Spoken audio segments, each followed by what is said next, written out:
What up, Break Room Maniacs? Welcome to a very Tuesday live special edition of the Break Room Podcast. We are live right now on YouTube with my main man, Chris Sweet, and my main man, Vin Vitale. What's going on tonight, guys? What's happening, my bro? Hey, got my belt. We're doing it. Got the strap, brother. Got the belt out. We got a video coming soon for this, actually. We haven't even talked about it. It made a little cameo in that Stone Cold video we made, but Look, it looks like you shined since I last saw it. Looks a little cleaner. Nah, it's just catching light. Can I actually shine it up we didn't real plan for this, nice? but can I just talk about it now? Can I tell the Go for it? Yeah. Yeah, absolutely. The backstory, brother. Backstory of this belt. So my brother Mike actually got this belt. This is the WWF Eagle Championship, which is the belt of the Attitude Era. All right. My brother bought this belt at Wrestlemania 18 in Toronto, which is he went up there because his favorite wrestlers were always the Hulk Hogan and The Rock. Those were the two guys, and great main event. They were going up against each other. This wasn't actually at stake that night. That was who was it? Jericho and Triple H, I think, faced off. In the main event, correct. It was Jericho and Triple H, where Jericho was already the undisputed champion at that point, which meant he had this belt and the big gold belt. But after that, that was the last pay-per-view that featured this belt. After that, they merged the two championships into the undisputed title, and this belt was gone. And what's really cool is after Joe got his dual-plated Winged Eagle belt, I was jealous, so I was going to have to go and buy this. And I was looking at him like, I could go and buy this belt. Or, only a matter of time before I get belts. Right. And I'm looking at it, and I actually saw that it had the new, the updated WWE logo on it. And I remember my brother had this, so I reached out to my brother. I was like, hey, if you still got it, I'm going to buy one right now, but if you want to sell it to me, I know you're probably just collecting dust. And I knew he would probably want the money too. And he agreed. So we met up the other day. And what's really cool about it is you can't get this. You can't find that. It's got the WWF logo on there. The original Attitude Era. The plates as well. It's pretty freaking big. So you can't get it like that anymore, ladies and gentlemen. They totally whitewashed that WWF logo out of existence. So, yeah, it's really cool. This belt was at WrestleMania 18. It was actually there. So it's even that more important, and it means a lot to my brother. That event meant a lot to him. My brother means a lot to me, and I know that it was hard for him to part from it, but he knows that I'll give it a good home, and it was kind of just collecting dust anyway. And it was cool. He had his daughters take some pictures with it. It was cute. So it's happy in good hands. Exactly. It's here. It's live. It's being shown to the people. Exactly. And millions. And millions.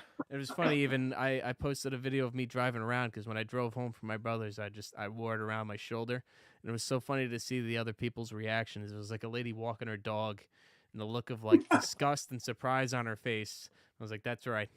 I was playing some the WWF anthology album from back in the day, so I was playing some music from the Attitude Era, and one of our friends made fun of me. He was like, "Oh, look at this douchebag wearing a belt or whatever." I'm like, "That was my brother's belt, you cocksucker." They're just jealous. They are. They're jealous. They want the belt too. Everybody wants the belt. Anybody who sees the belt, when that belt's in the same room as you, you're like, "Yo, can I see that? You think I could want to hold it? It's bigger than you would strap think. up with it." I mean, look at it like the size of my head. It's a big ass belt, and it's got some weight. You feel like a champion when you're walking around with it. So when we do our WrestleMania show on what are we doing this Saturday? Is it this Saturday? That's right. That's right, Joe. Yeah, let's plug that now. Let's go ahead and plug that now. Yeah, this will be there. Yeah, so this Saturday we're going to be live on YouTube for our WrestleMania pre-show extravaganza. It's going to be live at 6 p.m. Eastern on our YouTube channel, the Break Room Podcast. We cannot wait. We are super hyped. It's Vin's birthday weekend. It's WrestleMania weekend. We're going to have a blast. We're going to have a great time. We hope as many of you watching this as possible can join us. That's right. Rob got a new TV. Real quick, I want to just say something really significant about that strap that you got there. And this is kind of like subjective, but in my opinion, after that version of the World Wrestling Federation Heavyweight Championship, I feel like they lost the prestige of the design of the title. That's the last title that I actually really love the design of. I know the Undisputed title is a little popular. I didn't really care for it too much. It was all right. It was okay. It was nothing great. It wasn't an effrontery to us. Stupid fucking spinner belt. It wasn't and the that spinner stupid belt. Yeah. fucking W belt that they got now. It looks like shit. It looks like a fucking toy. I don't Nobody hate wants to belts. fucking hold that over their shoulder. So really, for me, like it's like the World Wrestling Federation Heavyweight Championship died that night at WrestleMania 18 in Toronto Skydome. Well, I think that's a big statement. Also because they had the big gold belt. They brought that back for so many years. That was like the Raw belt, the big gold heavyweight championship. Well, it was the WCW World Heavyweight Championship. Right. And now that wasn't a new design, but they did keep that throughout the the post Attitude Era. Great looking belt. That's a prestigious belt. Oh yeah, definitely. I don't hate the new belt. I mean, I'm just happy that it's not the fucking spinner belt because that went on for way too long. The fucking spinner belt, but it is a beautiful that was belt. Like the John Cena era, right? Yeah, and that came a little later. With him, honestly. The thing about it was they kept it there for too long. But as far as WrestleMania night goes too, I did float the idea, and Gina will probably be there. Rob got a new TV, which is a whole funny thing. Speaking of Rob, for anybody that actually sees this, Rob's just feeling a little unwell tonight, so that's why he's not here with us, but he will be there for WrestleMania. Rest assured. And it's funny because I was saying too, I shouldn't have even said it. I put it into the ether. I was like, Rob's going to end up buying a new TV. And the moment I said that, I saw like that light in his head, like that switch flip where he's like, I got to buy a new TV now. And we tried to talk him out of it. We were like, Rob, don't do it, dude. Yeah, oh, who's that? Dodge Transformer 84. Welcome back to the show, brother. Dodge Transformer says, what's up, brother? Oh. Thanks for joining us. Robots in disguise. Yeah. No, I knew Rob was going to do it. Rob had talked about it earlier. This had like a few weeks back when we had discussed how we were going to potentially watch WrestleMania there. And he kind of floated the idea a little. And I was like, dude, don't do that. Like, we don't want to be spending big money on this. Let's use what we got. And I said I had an extra TV. It's just not 4K. He can't help himself. He wanted the OLED. He went with the high-end OLED. He went, he got the standard TV for gaming now. Now that he got what you basically need to take advantage of like OLED and all of the 120 hertz refresh. So that TV is nice, dude. I would, and he got it for what, $300 off, 24-month interest-free financing. Like, come on. He basically got the updated version of the TV that I got in 2020 when I got my Xbox. So the LG C1, in my opinion, is the best gaming TV. It has the lowest latency. All 4 HDMI ports are 2.1 ports, so you can stream 120 at 60 on whatever console or PC rig that you want. And it's an OLED, it gives you the best possible picture. So that was a no-brainer for me. Samsung, personally. Samsung is good, but this one is the king. It's got a much higher review than the Samsung QLEDs and things like that. But yeah, Samsung's a little behind in that, but yeah. I mean, moving forward, speaking of Samsung and, these companies here, we got a big announcement. Big announcement. It's not really a big announcement. I feel like it was a quiet announcement, but Sony's new Game Pass competitor. Not quiet on Twitter. Twitter's going nuts over it. Spartacus. Yeah, everybody's freaking out about it. Definitely. It definitely hit the social media big, and not in a good way, right? So just before we go into that, I just want to acknowledge a comment. It was funny. Stephen Bias said, the big gold belt is beautiful. Too bad it was worn by plumbers for 55 years and guys that looked like they couldn't win a bar fight. Wow, Jay. Hold on a second. Steve is on the show. He's got to see it. Steve is on the show. I got to plug Steve's book afterwards. Thank you so much, buddy, for sending me a copy. You guys can get this on Amazon right now. And he even autographed it for me, so I got the autograph right here. I haven't gotten a chance to check this out yet, Steve. I think I read a couple of pages, but when I do get around to it, I'm going to review it and probably dog it, so don't worry about that. Yeah, we also, while we're doing shout-outs and kudos, we have a friend of the show, Mr. Anderson, who is from my Elder Scrolls community. Mr. Anderson. Mr. Anderson, one of my top donors and supporters. He's there at every like concert that I do. He's the fucking man. So anytime that I'm in one of the cities in Elder Scrolls, I'll just announce like Mr. Anderson has the biggest dick in whatever it's called, Tamriel or whatever city it is. But Mr. Anderson, thanks for That's joining funny, us. You're dude. the man. We appreciate your support. And from the Dungeon podcast is also here. A boy there Yo, from the dungeon. He's been there from the start. He's got day one. I think our first video. Yeah, check him out. He's got a great podcast. He shows a lot of unsigned artists, a lot of like if you like metal music, that type of stuff. He'll play some stuff. There was one song that's called like "The Way It Goes" that I found on his podcast. He was listening to it and I was like, oh, it's catchy. So thanks for joining us, everyone that's here. And for those of you just joining us, Rob's sick, so we're sorry he's not here. But he will be there for WrestleMania Saturday. We are going to be talking that live WrestleMania Saturday. It's a watch along, so it should be a good time. But Vin, as you started saying, Sony's new announcement about their Game Pass, whatever you want to call it, competitor equivalent. Don't say Game Pass because it's not Game Pass and it's not a competitor. But I'll let Vin start it off because he already kind of initiated that conversation. But don't compare it to Game Pass because it's not. So we saw Sony come out. PlayStation Plus. It's really just called PlayStation Plus. There's going to be 3 tiers. They're going to keep the existing tier at the $60 annual or $9.99 monthly. They're going to add 2 additional tiers. So what is it? I believe they're calling it now PlayStation Plus Essentials. Actually, I made a little graphic of this, and I'm going to pull it up right now for myself. Here, let's see. So we got PlayStation Plus Essential, Extra, and Premium, coming in at $59.99 and $119 per year.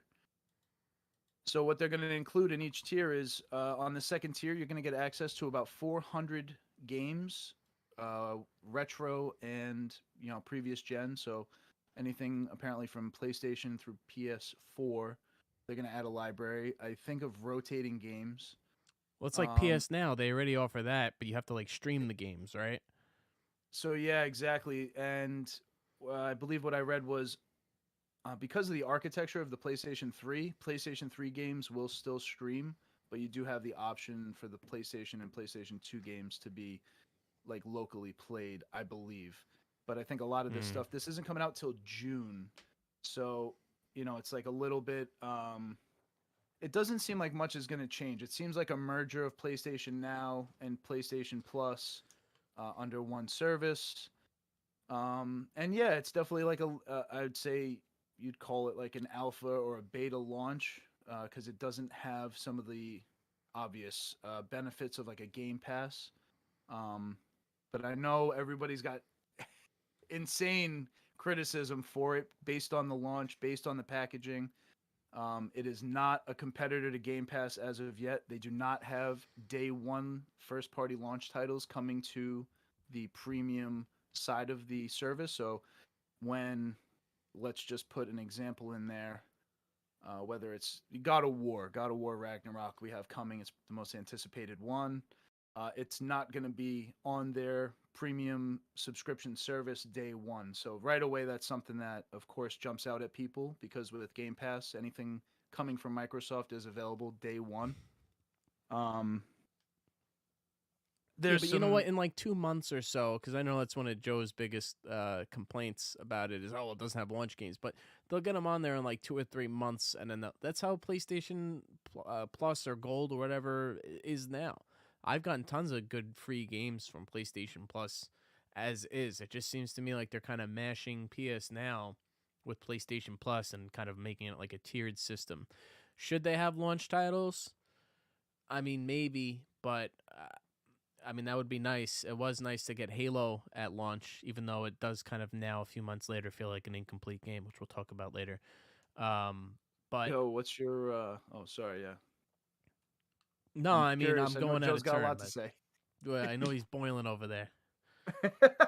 Get to the boiling point. Yeah. All the way up. Oh, so I mean, criticism deserved. What hit us?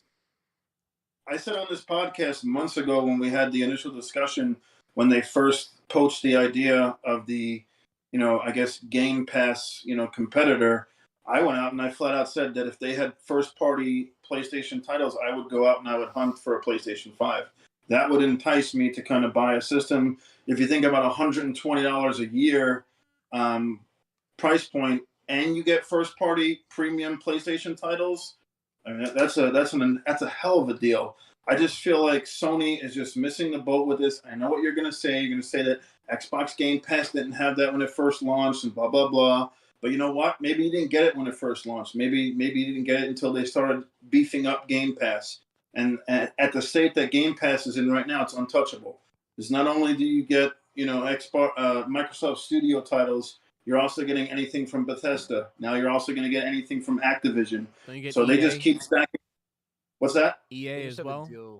There's like some kind of package deal, I think. A slight partnership, but they're not day one like EA. But some EA titles are day one. Listen, they had MLB The Show day one last year, and it's going to be there again this year. They had Back for Blood, which is it's a third party title. It was day one available on Game Pass. So Game Pass remains the king and an undefeated best deal in gaming, bar none, period. If Sony's going to up the ante, and in a year, 6 months, if they feel like their subscriber count's not really catching on, and they're going to throw in these first-party titles, I think that would be an awesome deal. I think it's a much-needed service for them to really try to compete with Game Pass. So it's kind of like a lackluster announcement. I think, Sony used to be the king of backwards compatibility. They've now relinquished that title to Microsoft because any Xbox 360, Xbox One game is fully compatible with an Xbox Series X. And it doesn't need to be streamed either. You can just download it. Yeah, I mean, I would say like Sony's it clearly coming out with an announcement under the radar. There's no show, there's no companion video, there's no like real hype. It seems to be more of like a merger of existing services, and I'd assume there's a game plan, because the Japanese don't, take a dump without a plan. So they're definitely, I would call this more like a assumed beta. I would think as time goes on, similar to Game Pass. Game Pass launched in 2017. It had about 100 games. It really wasn't like earth shattering at the time. So the timeline for Game Pass is just they've made that investment wisely to now be at a place where it seems dominant. It appears dominant. It doesn't have more subscribers than like Nintendo Switch Online does. So I always find the conversation about how dominant it is to be a little bit relative to that there's no real competition yet. But that inevitably you're going to start to see those things. You're going to start to see the God of War. Even if you subscribed, I'm assuming on day one, you're going to have access to, they said, both the Spider-Man titles, God of War, and some of the premium stuff that most people would want access to upon subscribing day one. Having launch titles after the fact, yeah, like I would think that there'll be some third-party non-Sony studio stuff on there day one. And eventually, it's going to involve a lot of partnerships. Microsoft had to pay Square Enix like $5 to $10 million just to get Guardians of the Galaxy onto Game Pass for like that limited window that they just did.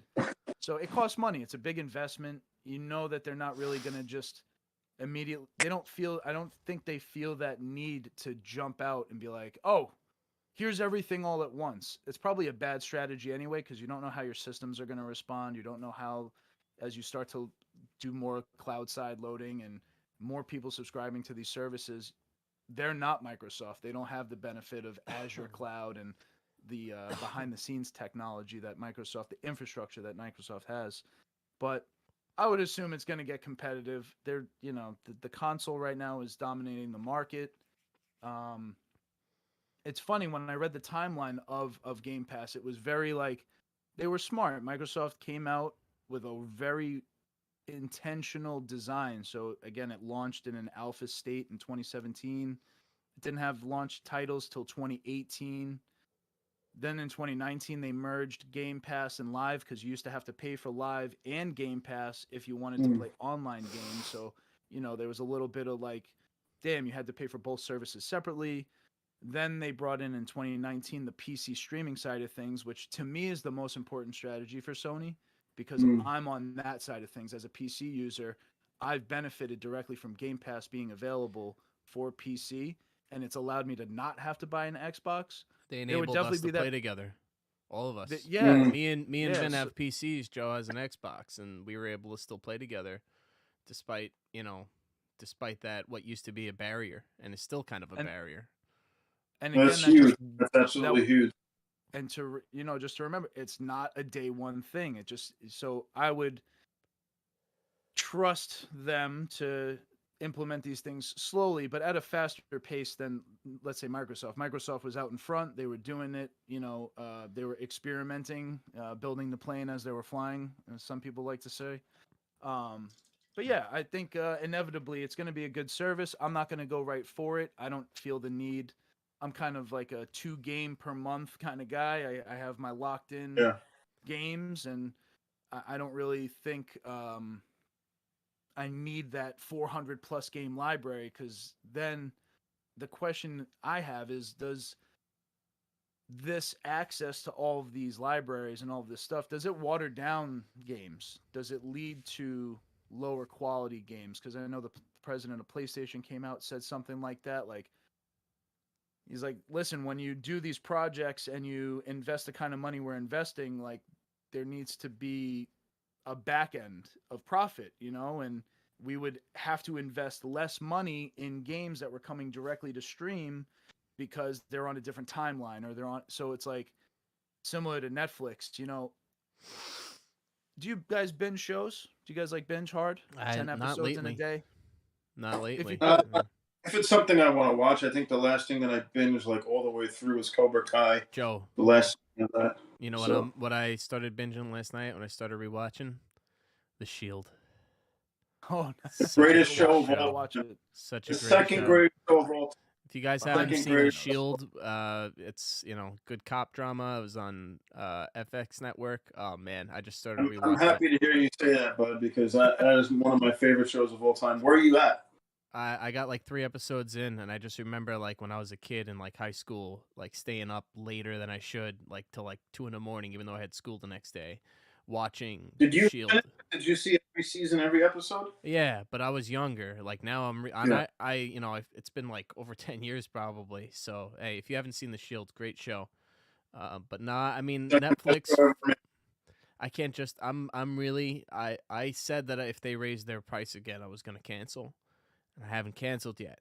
And now I feel like they're forcing my hand because I'm really not.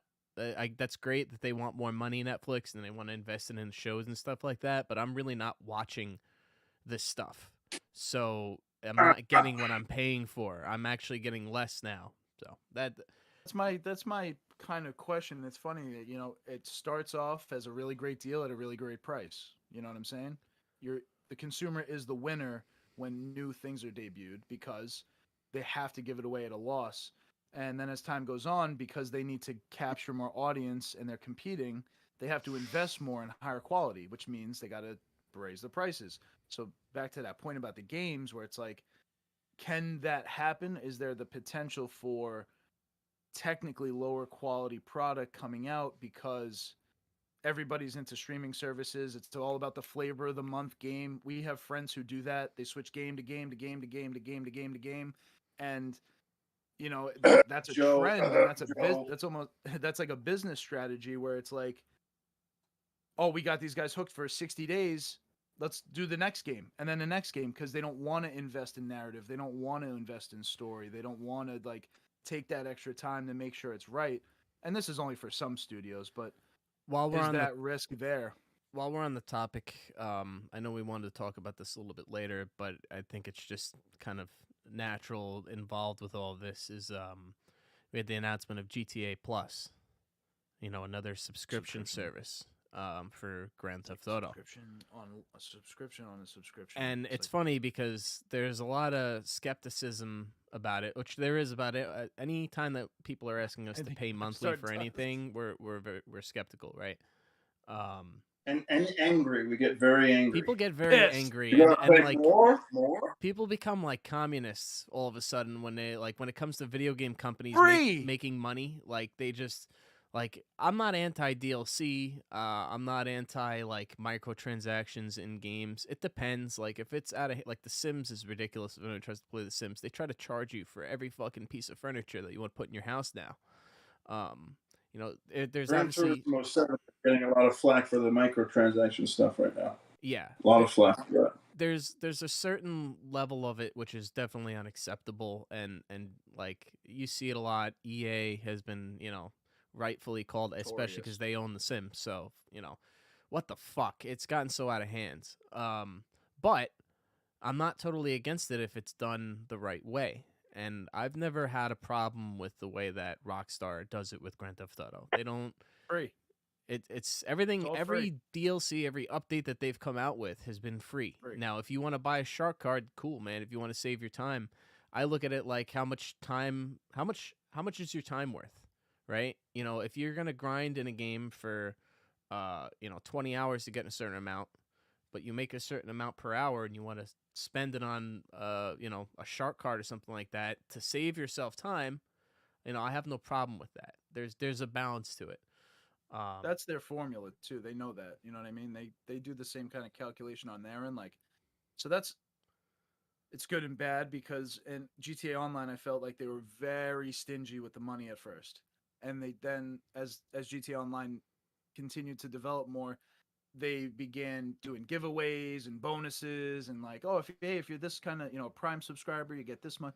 Like they felt like we kind of got to get, even if you bought the business starter pack, it was like, here's $8 million, here's everything you need. They knew, they're like, shit, like we may have actually been a little too stingy with this money because you had to grind for 24 and 36 hours to They didn't have enough get content in the beginning. 10 million. Yeah. Oh yeah, I know. I believe me. You I guys bought the would yacht. replay the same mission over and over and over again just to be able to No, make. no. I would race and beat everybody. There's a difference. He's still mad that I'm a higher level than he is in Grand Vin's Theft Auto, 3 but levels higher than me, and I think I'm probably higher than you now. for I might 10 have- years. Yeah, because 8 they redid this fucking race and these missions. Oler's in here, Hell's is in here, Rooftop fucking Rumble. They redid that shit That's all I did. over Yeah, and that's over right. and Yeah, over yeah, and yeah. over and over again. He's lying to But that was the way himself. you had to do that, though. You had to do that. And races. did No, so Vin, much. you do have a lot I of did race time. so much. You have a lot of Yeah, race I did. time. I've looked at the stats, and that's what I love about the Rockstar Social Club is you could look at the stats of every player and see how many kills they have, how much time that they spent, how many hours you've been wanted by the police. It's really cool. The stuff that So we could go on about GTA, but specifically, GTA Plus. is this worth it? That's the question. I think $5.99 per month. So as an avid Is it worth GTA player, I'm gonna say yes, and here's why. Okay. Now people laugh at this. I saw some video where some guys like, ha ha ha, they expect people to pay for this.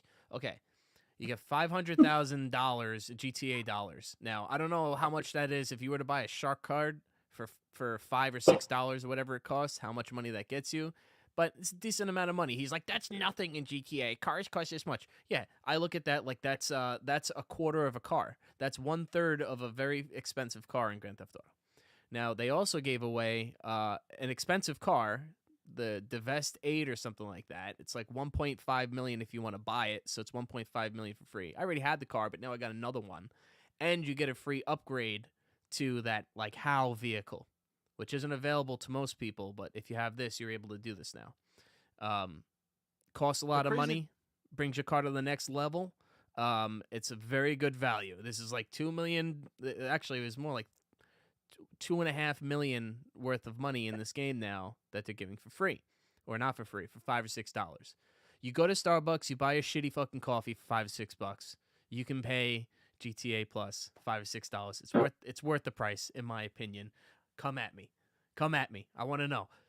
Listen, I think it's worth it because it's bringing on new players, and that's their ultimate goal. Like, and I'm not just saying that. I witnessed it. Like, I see my cousin who, we've been playing GTA all these years.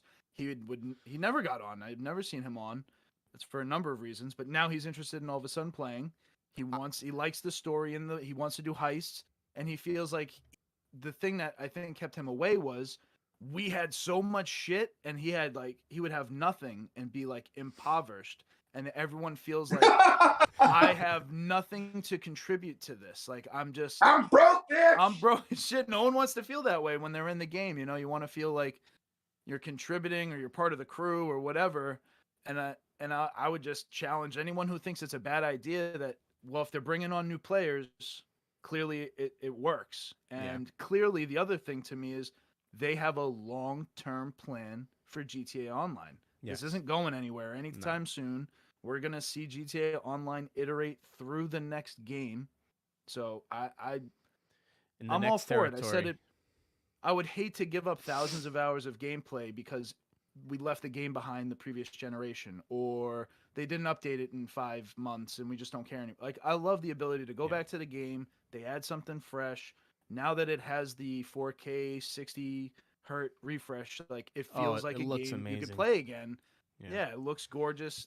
It still holds up after all of these years. Yeah. And they just need to do a better job of a community, because that's the thing that's lacking in the game, and they're trying it because you see it with the car club. The car clubs have existed in GTA Online since GTA Online came out, but you had to go through different methods, you know, Discord servers or Reddits or whatever, to get a part of these groups and to be taken seriously. And that's the element that's going to bring gamers back all the time, is when you have a place to go and there's a shared community and there's an environment where you can show off your cars or your community is at least for the main, for, you know, we're not talking RP servers, but if we're talking actual GTA community, it's the most toxic, atrocious, horrible community in gaming, and I'm part of it, and I love it. It's on an island, though. I always felt like the thing that was missing from GTA was like a gang factor, like a shared, me and you are in the same crew. Sure. And I feel like we should have crew missions. We should have good. I think we lost Chris. No, yeah, we're back. Yeah, you froze for a second. But whatever. That's always been my thought with GTA Online. I hope they get into a more again, just shared. I understand what you mean by the community's just toxic, because but it's, I mean, you go with the problem is that they need to do what they did in Red Dead, where like you only hear people if you're in a certain range of them. I don't need to hear people all the way across the map that are just like, you motherfuckers out there, you bitch ass motherfucker. You know, I don't like I don't need to hear that. I don't need to hear the neglected. Every time you join a server, like a regular PlayStation server for Grand Theft Auto, there's always like an 8-year-old unattended, neglected child that their parent is letting them play this game. It's insane. But I love GTA. I'll take a game that lasts for 8 or 9 years than a game that I have to buy yearly. I want to acknowledge some of the comments out here because there's some good stuff here. So I was laughing when I saw it like 10 minutes ago. But so a couple of things. Dodge Transformer was saying, I think that these subscription streaming services and company name with a plus sign next to it is getting a little bit out of hand. South Park, oh man, that was such a funny episode. They call South Park special, they call that, they give like this plus. You add a plus to it, and suddenly, you know, you're supposed to pay for it. You're paying $10 a month. So, Phil, you get for $5.99 a month. That's a question for Chris. Never wanted my handheld. I just wanted some basic Oh, you losing me? Oh, all right. Well, the show might at least hear me. Never wanted my handheld. Roll back to what Phil. Oh, Phil said, how much hand-holding do you get for $5.99 a month? You know what I'm going to do? I'm just going to deflect that by planting another seed. I'm not going to hijack the show here, but I'm going to plant another seed that's controversial and say that God of War was an overrated game. All right? That's going to come back up later, and I want Rob to be there because Rob loves God of War.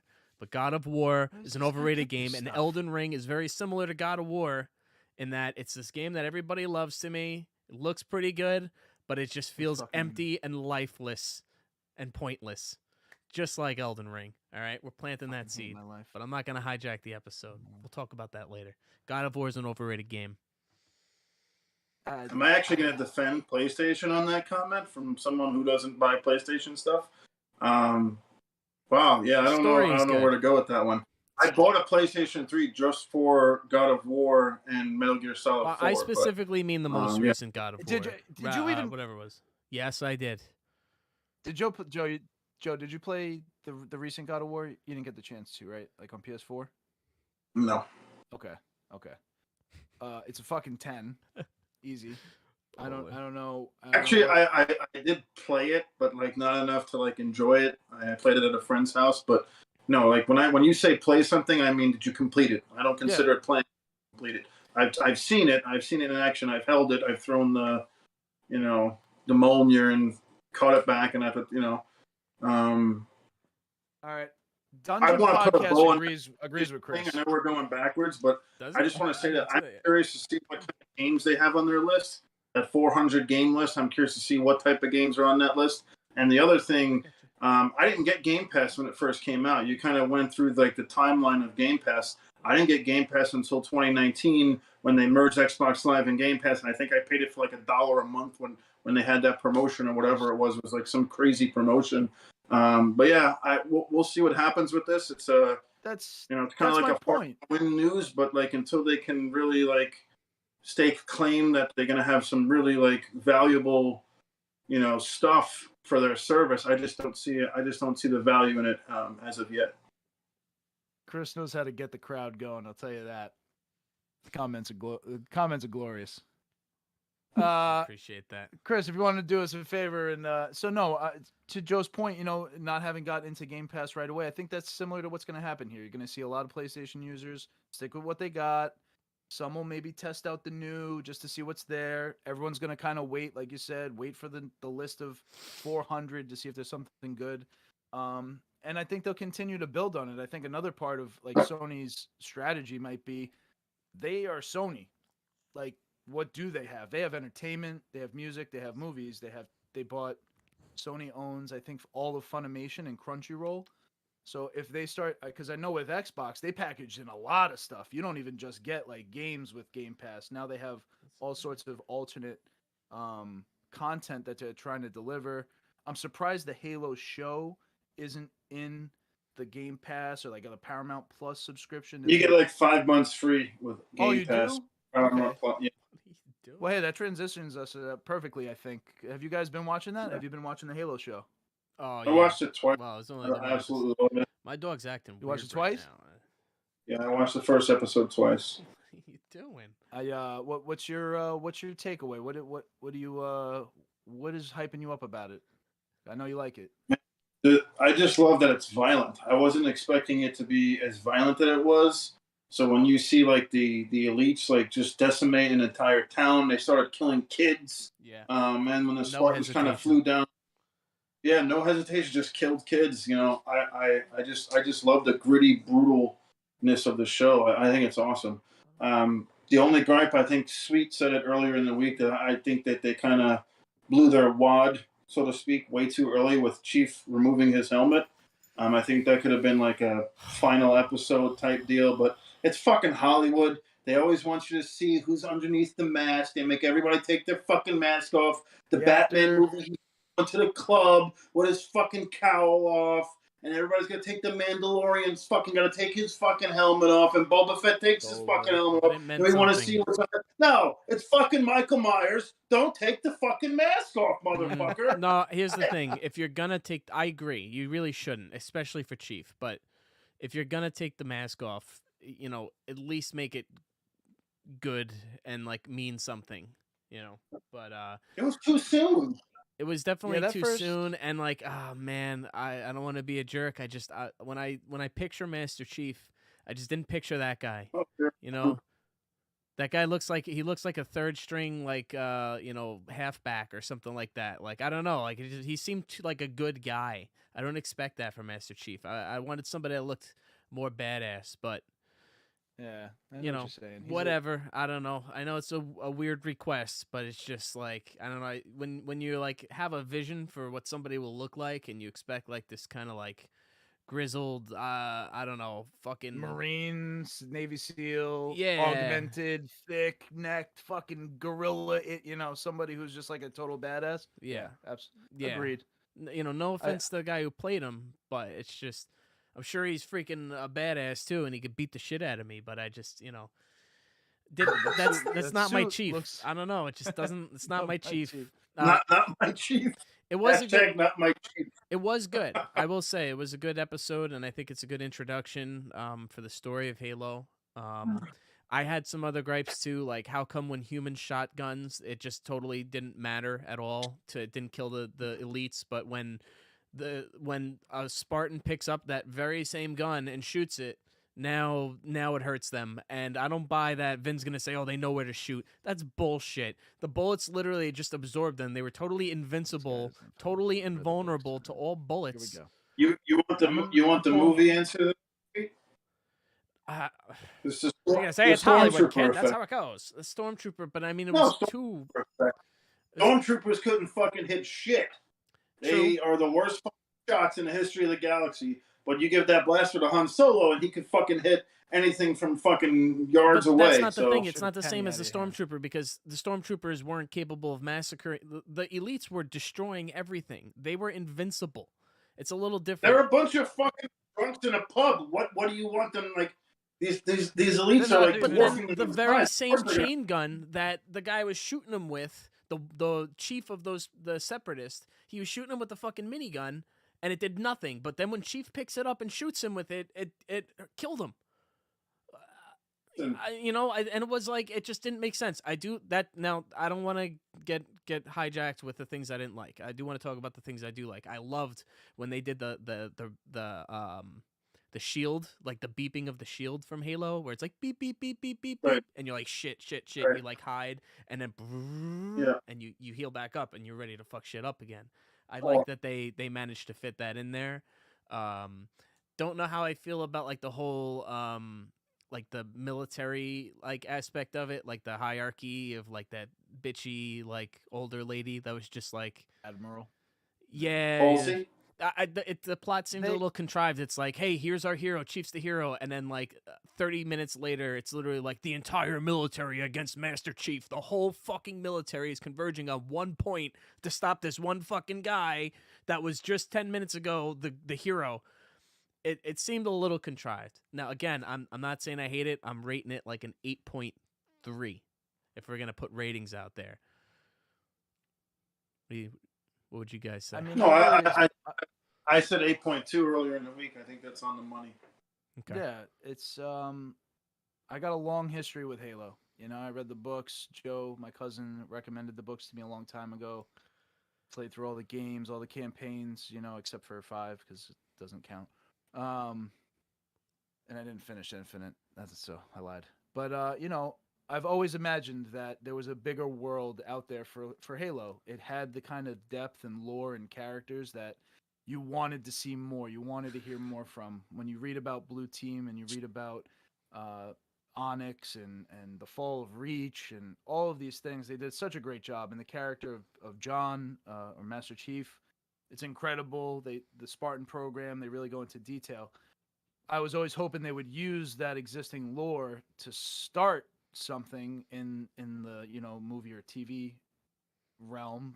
Clearly this is outside of that. This is on its own, and yeah, like you said, the first episode felt contrived. It almost felt like a pilot. Like, hey, yes. They had to felt make like a pilot. One episode that's going to show everything they're going to do throughout the whole season, but all at once, or we're not going to make it. Which is why I'm giving them a bit of a pass, because I kind of think that's what it was. Like, that was the proof of concept. That was almost like a pilot, where exactly everything that you're saying. So that's why I'm giving them a bit of a pass. But if I continue to see these things, I don't want to watch the show with a magnifying glass. I'm the least skeptical out of anyone here, and I was watching this at some points, and I'm like, come on. I'm definitely watching this like wanting to enjoy it, and it did a good job of evoking some emotions. You know, there were some badass moments. There were some things I thought just didn't need to be there. Like, I don't necessarily need the first person perspective of Master Chief in the show because I know what that looks like. I'm actually watching the TV show to see the external Master Chief. I want to see the sprinting, crazy, fucking whips out the grenade, you know, like the commercial that we saw back in for the Halo 3 with the, he throws down the energy bubble, he's sprinting. I want to see that shit. I don't need to see his health bar come back. Like, I've seen that. So I get that, you play to you play to that a little bit. Like, haha, you guys know this is familiar, but I hope they don't go too far with it. I'd prefer that as we move forward, let's expand the story. Let's let's dive deeper into the lore, because the Forerunners and the Covenant, we've only seen the elites, and they did show, actually I was surprised that they showed us so early. Not Truth, who was it? Whatever, it's one of the elders who runs the Covenant.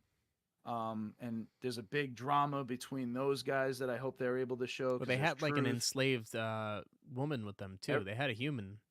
Have a human, that's weird. Like, there's definitely some new stuff in there that's interesting. I don't know if she has anything to do with the flood. I don't know if they're gonna go in the direction of the flood. Well, who was the Which would be invisible? Was it an elite? There was somebody with an invisibility shield or whatever you want to call it, cloak. Just an elite that got away, that escaped. Now, Yeah, I'm wondering though, was- was that like, I don't know, the Arbiter, or was that some kind of important character that they were planting there for some reason? Why didn't he try to kill them? Why did he run off when clearly Well, the 'cause rest he- of them? they were that was recon. They were there to do reconnaissance on the Forerunner technology.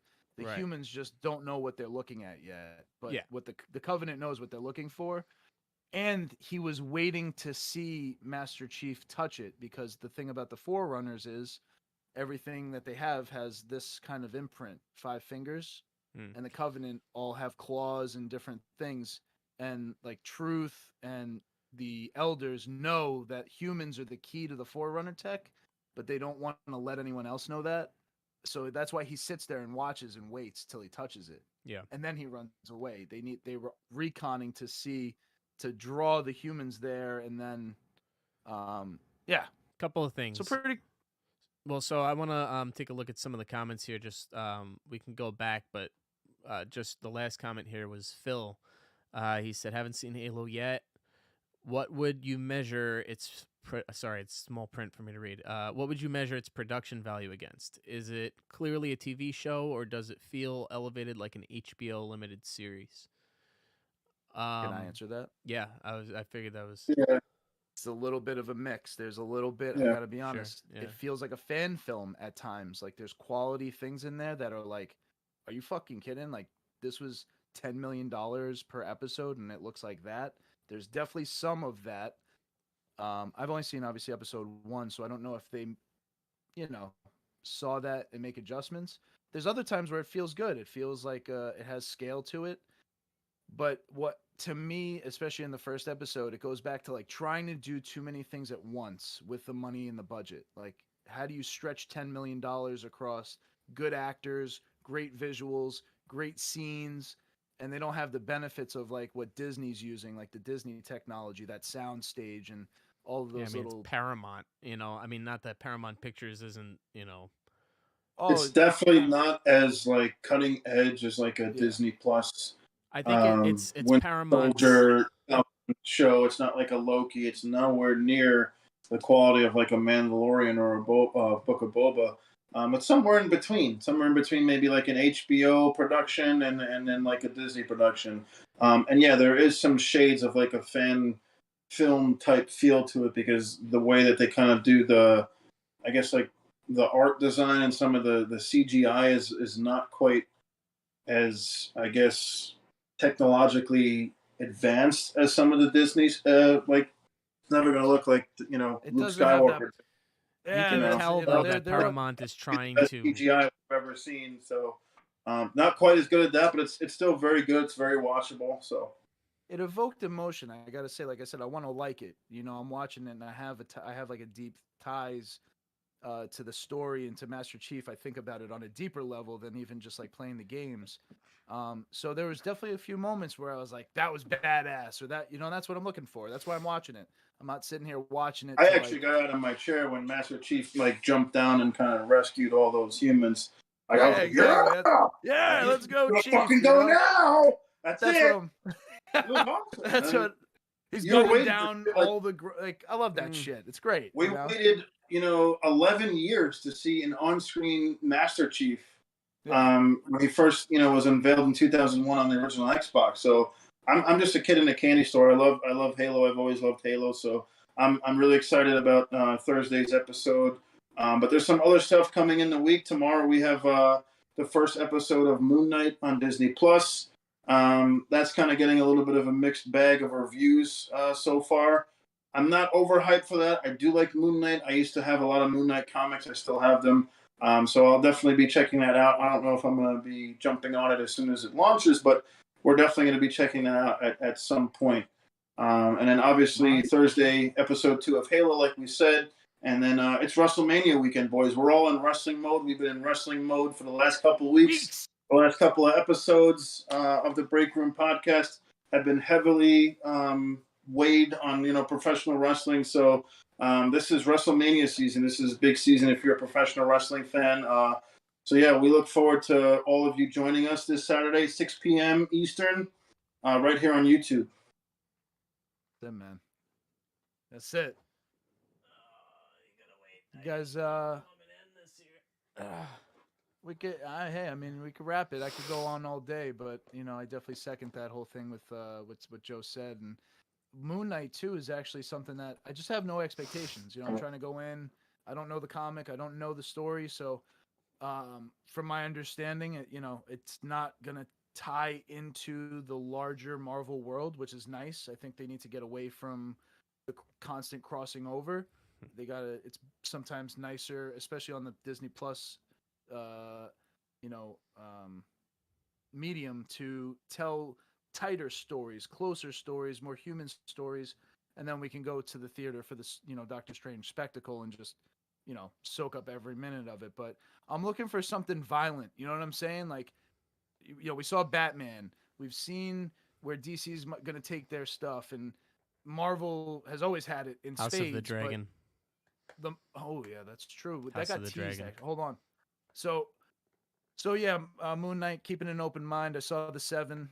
I think IGN ranks everything a 7. It doesn't matter if it's good or bad. They just throw a 7 at it. Actually, if they give it a 9, I get worried because then I don't know. I watched some of the stuff. Well, they gave the Batman a 10, so I don't agree with that fucking score. I don't agree with 90% of their fucking scores. Let's just fucking say that. But yeah, so I'm pumped for Saturday, dude. Too. WrestleMania is going to be cool. I'm just looking forward to hanging out and having a ball. I mean, Stone Cold Steve Austin's coming out at some point that night, and everybody's losing their shit, dude. We're going to have the beers ready. We're going to be definitely anticipating that sound. And I think hey, shout out to that fucking beer, man. That Steve Austin's that was good beer. American Law. El I'm not a beer but that fucking beer is really fucking good. Like it is fucking smooth as a baby's ass. That beer was really fucking good. So we're definitely going to be stopping at that store and picking up some more Broken Skull lagers. What? More beer? What? Sweet. Whiskey? You want to close out with your favorite fandom? You want to talk about it? What? No, I mean, there's not much to talk about right now. I'm just gonna say that it's gonna be good. People can be skeptical. He's taking his claim for years. He's been staking his claim. This is going to be I don't even need to. Agree. If you're going to abstain from watching it because you're upset about the last 2 seasons of Game of Thrones, you're a fucking pussy and you're an idiot and you're a liar because you're going to end up watching it. You're going to end up watching it and it's going to be a good show and you're going to be like, yeah. And, and we'll forgive you. We'll forgive you when the time comes. But we're coming on immediately after that episode debuts, dude. I mean, that whole story, it's already kind of been told in broad strokes. It's going to be good. I was going to say that there was a couple of questions in the comments that I wanted to go back to, if that's cool with you guys. That's the whole point of these live shows, right? We want to be interactive. And we have more people watching right now than at any other point. So if you have something in the comments that you'd like to drop there for us to go over, we still got a little bit of time. So, yeah, God of War was overhyped. Appreciate the kind words, Dodge Transformer. Here we go. So who backed you up on that? Who backed that up? I saw that. That was from the dungeon. Backed me up on that. Stephen Bias says, I'm an Xbox fanboy, like a disgusting Xbox fanboy, and God of War should be put on a cross. I don't know if that means good or bad, but I think on a cross, that means strung up on a cross and, like, fucking killed. Or if that means, like, no, it should be put up on the exalted cross, of Christ Jesus. Of games. And to that point, Phil is asking what my take is on Last of Us 1 and 2. Last of Us 1 was a phenomenal game. Really good fucking game. The story was great. The multiplayer was really fucking fun and different. I missed the multiplayer. I had fun playing that shit. That was one of the first PlayStation PS4 games that was out, and the I got it with the system. it was so scrappy too. Like it had a lot of elements of what we're seeing now in these battle royale games, where it's like you had like 6 bullets, and like the and then you melee had, was like, a pipe. so good for it. Like if you could like concoct like find like a stick, when you fucking hit somebody over the head in that game, there was no feeling like it. And it's a shame because I haven't played Last of Us 2. I actually think I own it. I just have not got it because I know it's like an investment of time. I've like purposely, just like Lord of the Rings, even though I intend to watch it one day and I know it's great, I'm like putting it on this like maybe when I'm like after 40 I'll do it, and that'll be That's like a on my game- it's like a bucket list thing. But There's a solid 2 or 3 moments in that game where you think it's over, and then it goes into a whole other chapter. It's unbelievable. It's fucking unbelievable. Yeah, definitely. To that point, a couple of other things. We're talking about 11 years. Oler says 11 years in the making, and they felt they needed to make a pilot episode regarding Halo. Stephen That's Bias. So, comment. ooh, I What's got that? the answer to that one. No, I said that's a valid comment. Yeah. Stephen Bias says just make Daredevil season 4. I swear Disney trips over its own dick sometimes. That's true. Adam calling They out the just bought it. They swords. just That's got right. Yeah. Hey. It was a gift. Any other Alright, questions you so- guys want to drop in there? Feel free. I got one from Phil here. Who is the showrunner for the new Game of Thrones? So House of the Dragon is actually run by somebody awesome. I remember this name. So Miguel Sapochnik, and he did some of the best Game of Thrones episodes. I remember Miguel, this name, he directed, I think, some of the penultimate episodes. Just bringing it up real quick. Yeah, he did Hard Home. He did some of the big episodes. So he's the showrunner along with somebody else and Kandal. I don't know what that is, and they'll also serve as executive producers. So I think it's in good hands. I think that this has the potential to hopefully. My hope is that this show brings back the George R. R. Martin will be heavily gravitas. involved. It will, because he's going to be involved in it, and that's going to be what brings that. Sets it apart. He Yeah, communicates to the what's public. The Duffer Brothers. What's that, Joe? Sorry, Joe, what'd you say? Is there a start date on that show? I don't No, know. but- Game of Thrones was always April time, though. I don't know. I don't even know if it's next year or if it's this year or what. I just don't don't know think if they- about it. I don't let myself think about it. I don't know if their Twitter was teasing something, because I was on Twitter They on said, like, on sleep the well. account, and- yeah, I was like, what are we getting Yeah. something? And then it And then came there and was went, nothing. and I was like, when you go dark, it means you're building up and you're getting ready. And I hope this show actually comes out in the fall. I think this would be cool to have, like, after the summer's over and things are kind of winding down on the year. I remember Game of Thrones, like season 1 or 2 was like that. It was like, I remember you guys were actually like, working the Venetian, coming out after that, and we'd watch Game of Thrones. So Is it that old? Yeah, just don't put it up when one comes out. no, I think you'd even delay and push off until later. If Yeah. they're gonna have a whole campaign behind this. They're You're gonna making not- more than not- just that show.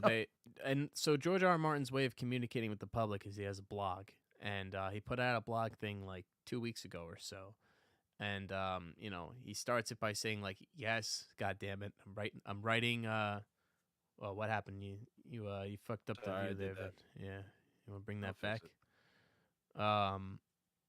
Turn that off for now. Oh, there we go. He said, "Yes, I'm writing the fucking books. All right, but I'm also doing a lot of other shit." He's working on a bunch of other stuff. He worked on Elden Ring, even though I fucking hate the game. What was still. it? What else did he work on? He worked on something.